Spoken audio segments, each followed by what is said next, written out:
We are joined by Matthias Spielkamp, who is a Berlin-based journalist, consultant, and lecturer of online journalism. Matthias will talk to us about the usage of social media by journalists in developing countries. Well, Matthias, welcome. And my first question to you would be, you have visited and trained journalists not only in Germany but other countries. Maybe you can briefly tell us about your trainings and where you have trained and with which organizations. Yeah, I've been a trainer in this field for about 10 years. First, I started only teaching in Germany, but then the first institution that gave me international assignments was the European Institute for the Media, and they sent me to especially Eastern European countries like Bosnia-Herzegovina and Moldavia and places like that. And then I also started working with the IIJ, the International Institute for Journalism, and they, first of all, for them I teach in Berlin, classes with participants from developing countries, but I've also been to foreign countries like India and Moldavia. What is the importance of social media to journalists in developing countries? I think they can be really important. It just depends on the situation. We saw examples of social media being used in Ghana when people were monitoring elections. That was very successful because there was probably less opportunity to rig the elections because people were monitoring them themselves. So that was one example that could have been done by journalists. I'm not certain whether it was done entirely by journalists, but there are citizen reporters nowadays. So there's not that much of a difference anymore in some cases, not in general, between journalists and citizens. They can both work as reporters. And then, of course, we saw the situation in Iran, which was an example of almost a revolution. It didn't happen, it didn't come out that way, but almost a revolution that was triggered by social media, in that case, Twitter messages, videos that were posted on the internet and things like that. So it is really a very big change, and journalists sometimes have a part in that, and sometimes they don't, because they probably don't use these technologies yet and sometimes don't understand them, so that can be a problem as well.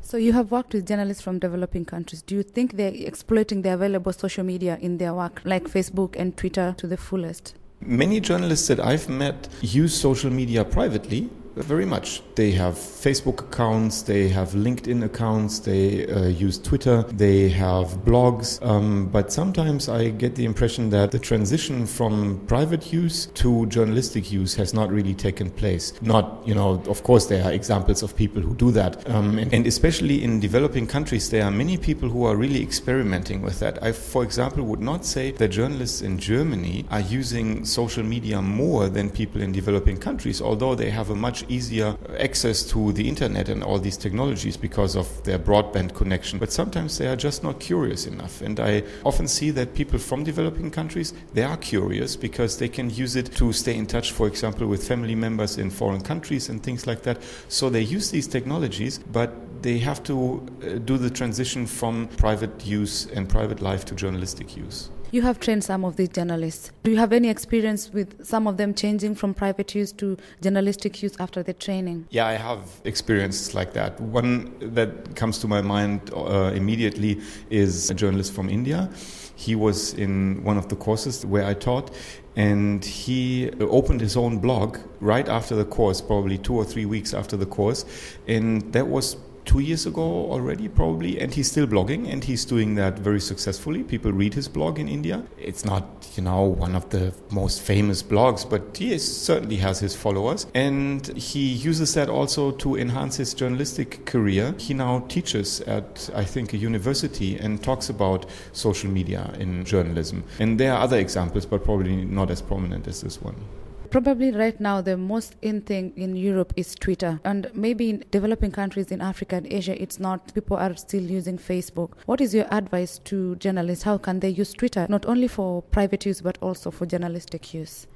I would not see Twitter and Facebook as alternatives. They can complement each other. So I would not suggest to anyone that they should stop using their Facebook accounts and only Twitter, or the other way around.